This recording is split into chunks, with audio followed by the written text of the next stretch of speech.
Today we are discussing about models of organizational behavior. Let's start. Models of organizational behavior. OB models, organizational behavior and models of organization behavior guide and direct the management about how to achieve the organizational goals effectively by giving importance to human factors. There are 4 models of organizational behavior which are described as follows. 1. Autocratic model. 2. Custodial model. 3. Supportive model. 4. Collegial model. Models of organizational behavior with examples are described as follows. In Hindi OB model संगठनात्मक व्यवहार और संगठन व्यवहार के model मानव कारकों को महत्व देकर संगठनात्मक लक्ष्यों को प्रभावी ढंग से प्राप्त करने के तरीके के बारे में मार्गदर्शन और प्रबंधन को निर्देशित करते हैं। संगठनात्मक व्यवहार के 4 मॉडल हैं जिनका वर्णन इस प्रकार है। 1. निरंकुश मॉडल। 2. Custodial model. 3. सहायक मॉडल। 4. Collegium model. उदाहरणों के साथ संगठनात्मक व्यवहार के मॉडल निम्नानुसार वर्णित हैं। First one is autocratic model. Autocratic model of OB. The autocratic model of organizational behavior is a model in which power, formal authority, and strength are located at the top. Decision-making power in the model lies with top authorities and managers. Low-level employees do not have any power to participate in decision-making. Employees work for their employers and they follow their directions. Their ideas are not taken into consideration by authorities under the model. इन हिंदी 1. निरंकुश model. ओबी का निरंकुश model संगठनात्मक व्यवहार का निरंकुश model एक ऐसा model है जिसमें शक्ति, औपचारिक अधिकार और शक्ति शीर्ष पर स्थित होती है। मॉडल में निर्णय लेने की शक्ति शीर्ष अधिकारियों और प्रबंधकों के पास होती है। निचले स्तर के कर्मचारियों के पास निर्णय लेने में भाग लेने की कोई शक्ति नहीं होती है। कर्मचारी अपने नियोक्ताओं के लिए काम करते हैं और वे उनका अनुसरण करते हैं दिशाओं। मॉडल के तहत अधिकारियों द्वारा उनके विचारों पर ध्यान नहीं दिया जाता है। In the organization following the autocratic model, the manager has the authority to order the employees to perform a specific task. Management considers itself as the supreme authority to tell what is to be done and what is right or wrong for the organization, and thus employees must obey their orders and commands. This model results in over-dependence of employees on their bosses and management every time they are forced to go to their boss if they need any advice on what to do instead of making a decision of their own. It results in reduced employee morale, poor decision-making ability, and high turnover. इन हिंदी निरंकुश model का पालन करने वाले संगठन में प्रबंधक के पास आदेश देने का अधिकार होता है कर्मचारियों को एक विशिष्ट कार्य करने के लिए। प्रबंधन खुद को यह बताने के लिए सर्वोच्च अधिकार मानता है कि क्या किया जाना है और संगठन के लिए क्या सही या गलत है, और इस प्रकार कर्मचारियों को उनके आदेशों और आदेशों का पालन करना चाहिए। इस मॉडल के परिणाम स्वरूप कर्मचारियों की अपने मालिकों और प्रबंधन पर अत्यधिक निर्भरता होती है। हर बार जब उन्हें अपने मालिक के पास जाने के लिए मजबूर किया जाता है, अगर उन्हें अपने निर्णय लेने के बजाय क्या करना है, इस पर कोई सलाह चाहिए, इससे कर्मचारियों का मनोबल कम होता है, खराब निर्णय लेने की क्षमता और उच्च कारोबार। Employees start expressing their hatred towards the company at home and in society but not on the premises. Another drawback of this model is its lack of trust towards its leaders. Autocratic model of organizational behavior example is defense team, because here officer holds authority and power to obey them and thus soldiers are obedient to execute officer's orders. 5 major features of the autocratic model of organizational behavior are as follows. In Hindi कर्मचारी घर और समाज में company के प्रति अपनी नफरत व्यक्त करना शुरू कर देते हैं, लेकिन परिसर में नहीं। इस मॉडल की एक और कमी अपने नेताओं के प्रति विश्वास की कमी है। संगठनात्मक व्यवहार का निरंकुश मॉडल उदाहरण रक्षा दल है, क्योंकि यहाँ अधिकारी के पास उनका पालन करने का अधिकार और शक्ति होती है और इस प्रकार सैनिक अधिकारी के निष्पादन के लिए आज्ञाकारी होते हैं आदेश। संगठनात्मक व्यवहार के निरंकुश मॉडल की 5 प्रमुख विशेषताएं इस प्रकार हैं। As management itself decides right or wrong, the power of decision-making lies only with the top management, and if the employees don't follow their orders they may get punished for this. The autocratic model theory believes that only management has the power to decide what is right or wrong. Employees are assumed to be obedient and resistant to the requirements and needs of the organization.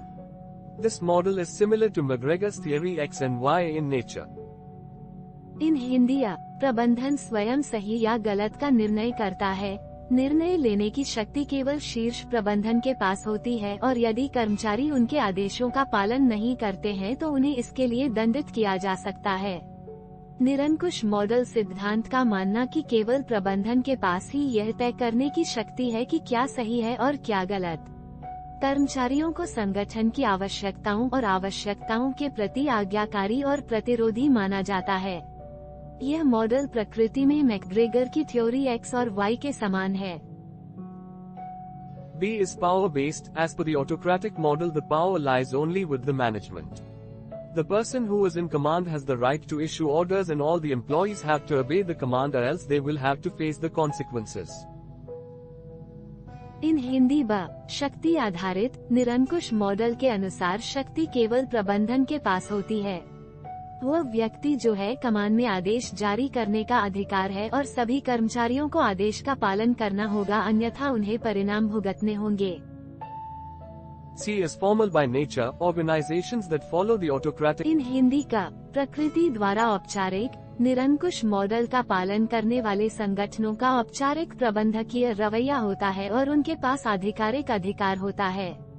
लोग सभी निर्देशों का पालन करने को मजबूर हैं। D is obedient orientation of employees. Under this model, the employee does not respect their manager, but they are dutiful towards their boss. In Hindi कर्मचारियों का आज्ञाकारी उन्मुखीकरण। इस मॉडल के तहत कर्मचारी अपने प्रबंधक का सम्मान नहीं करता है, लेकिन वे अपने बॉस के प्रति कर्तव्यनिष्ठ होते हैं। A's employees are dependent on boss. The boss has complete power over their employees in such organizations. Thus, employees do not feel valued and part of the overall team. This results in a low level of work performance. इन हिंदी कर्मचारी boss पर निर्भर हैं। ऐसे संगठनों में boss का अपने कर्मचारियों पर पूरा अधिकार होता है।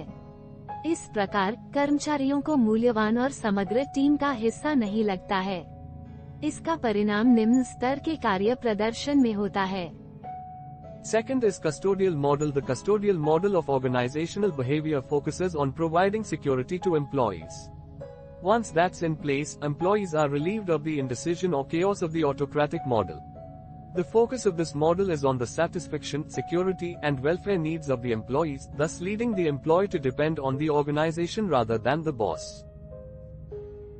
इन हिंदी टू कस्टोडियल मॉडल संगठनात्मक व्यवहार का कस्टोडियल मॉडल कर्मचारियों को सुरक्षा प्रदान करने पर केंद्रित है। एक बार यह हो जाने के बाद कर्मचारी निरंकुश मॉडल के अनिर्णय या अराजकता से मुक्त हो जाते हैं। इस मॉडल का ध्यान संतुष्टि, सुरक्षा और कल्याणकारी जरूरतों पर है। कर्मचारी इस प्रकार कर्मचारी को बॉस के बजाय संगठन पर निर्भर रहने के लिए प्रेरित करते हैं। This model creates employee loyalty and motivation to employees. The employees get frequent economic rewards and recognitions which make them happy, but it does not lead to high motivation. Employees are happy and satisfied under this model, as it provides economic benefits by way of wages and several other programs from the company. इन हिंदी यह model कर्मचारियों के प्रति वफादारी और प्रेरणा पैदा करता है। कर्मचारियों को मिलता है लगातार आर्थिक पुरस्कार और सम्मान जो उन्हें खुश करते हैं, लेकिन ये उच्च प्रेरणा की ओर नहीं ले जाते हैं। इस मॉडल के तहत कर्मचारी खुश और संतुष्ट हैं, क्योंकि यह वेतन और कंपनी के कई अन्य कार्यक्रमों के माध्यम से आर्थिक लाभ प्रदान करता है। Example of custodial model, garments factory, because it is based on the economical resource. Here laborers perform their job for money, security and benefits. If an organization does well, then employees get better benefits. The salient features of custodial models of organizational behavior are: in Hindi custodial model का उदाहरण garments factory, क्योंकि यह किफायती संसाधन पर आधारित है। यहाँ मजदूर पैसे, सुरक्षा और लाभ के लिए अपना काम करते हैं। यदि कोई संगठन अच्छा करता है तो कर्मचारियों को बेहतर लाभ मिलता है। संगठनात्मक व्यवहार के संरक्षक मॉडल की मुख्य विशेषताएं हैं। A is resource based. For a successful custodial approach, the presence of economic resources is essential. हिंदिया संसाधन आधारित एक सफल कस्टोडियल दृष्टिकोण के लिए आर्थिक संसाधनों की उपस्थिति आवश्यक है। B. As monetary affiliations, the major focus of the management is to provide economic security to employees through payment of salary, wages, and financial benefits to the employees. इन हिंदी ब मौद्रिक संबद्धता प्रबंधन का प्रमुख ध्यान कर्मचारियों को आर्थिक सुरक्षा प्रदान करना है, कर्मचारियों को वेतन, मजदूरी और वित्तीय लाभ के भुगतान के माध्यम से। C. As focuses on employee security, employees' security needs are given much importance to motivate them for better results and performance. An organization can follow the custodial model only when it is in a good financial condition to provide timely payment of salaries, pensions, wages, and other benefits to the employees. इन हिंदी का कर्मचारी सुरक्षा पर ध्यान केंद्रित बेहतर परिणामों के लिए कर्मचारियों को प्रेरित करने के लिए कर्मचारियों की सुरक्षा आवश्यकताओं को बहुत महत्व दिया जाता है और प्रदर्शन। एक संगठन कस्टोडियल मॉडल का पालन तभी कर सकता है जब वह कर्मचारियों को वेतन, पेंशन, वेतन और अन्य लाभों का समय पर भुगतान करने के लिए अच्छी वित्तीय स्थिति में हो। D. Is employee dependence on the organization. The monetary benefits that the employees gain from this model make them dependent on the organization rather than on the employer.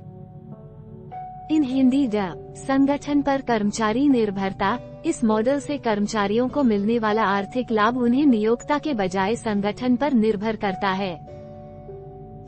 A. Is employee focuses only on monetary benefits. In a custodial environment, the employees focus only on the financial benefits that are provided by the organization and their performance becomes dependent on the rewards and remunerations that they receive. The employees feel well maintained and contented but not essentially motivated, as they sometimes feel trapped because the benefits are too good to leave. As a result, some employees do not perform well and retain low performance as they would. इन हिंदी कर्मचारी केवल मौद्रिक लाभों पर ध्यान केंद्रित करता है। हिरासत के माहौल में कर्मचारी केवल उन वित्तीय लाभों पर ध्यान केंद्रित करते हैं जो संगठन द्वारा प्रदान किए जाते हैं और उनका प्रदर्शन पुरस्कारों पर निर्भर हो जाता है और पारिश्रमिक जो उन्हें मिलता है। कर्मचारी अच्छी तरह से बनाए रखा और संतुष्ट महसूस करते हैं, लेकिन अनिवार्य रूप से प्रेरित नहीं होते हैं क्योंकि वे कभी कभी फंसे हुए महसूस करते हैं क्योंकि लाभ छोड़ने के लिए बहुत अच्छा होता है। नतीजतन कुछ कर्मचारी अच्छा प्रदर्शन नहीं करते हैं और कम प्रदर्शन बनाए रखते हैं जैसा कि वे करेंगे।